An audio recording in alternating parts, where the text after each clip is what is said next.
Tonight we have new information about rape accusations against a Mid-South preacher found dead in his home. Last night we told you the man accused of killing Pastor Ronald Page, this man, Andre Harris, claimed during a confession that Page tried to rape him.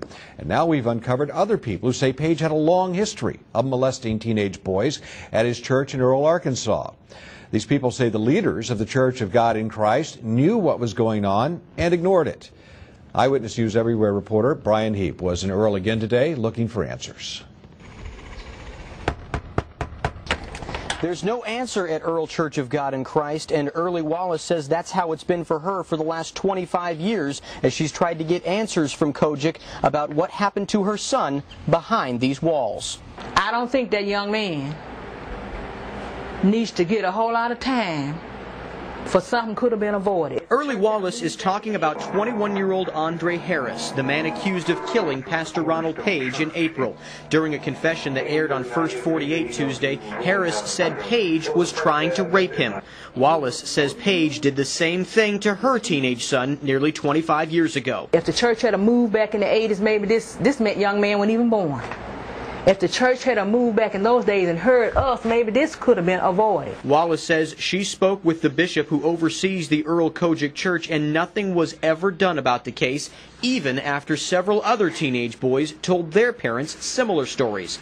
Wallace says the church shunned her family and forced them to leave. It was just a devastating to go into the church and you'd have been all these years, help build the church up and put your money in the church and raise your children up in the church, and church members are ignoring you like you some poison. I woke up in the morning, he got on top of me. I was trying to get him off me, he got on the bed on top of me. I told the man to get off me. When she heard Harris tell this story to homicide detectives, Wallace says she felt better knowing the truth was finally coming out, but she says the damage is done. Wouldn't nobody hear us.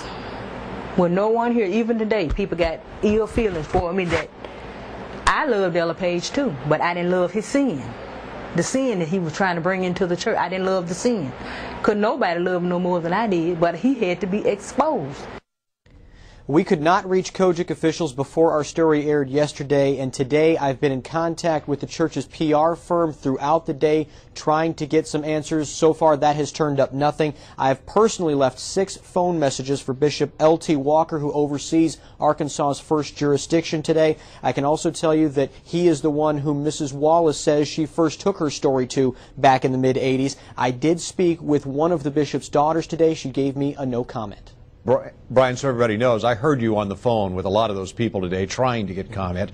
It's very frustrating when they won't talk about something that they don't want to talk about, isn't it? It is, Cameron, and these are very serious accusations, not only against Pastor Page, but also against the Kojic Church, and I believe that we have gone above and beyond what we would normally go to, the normal lengths, to try to make sure that we gave the church an opportunity to respond just because these accusations are so serious. And the church is certainly welcome to respond to these charges at any time.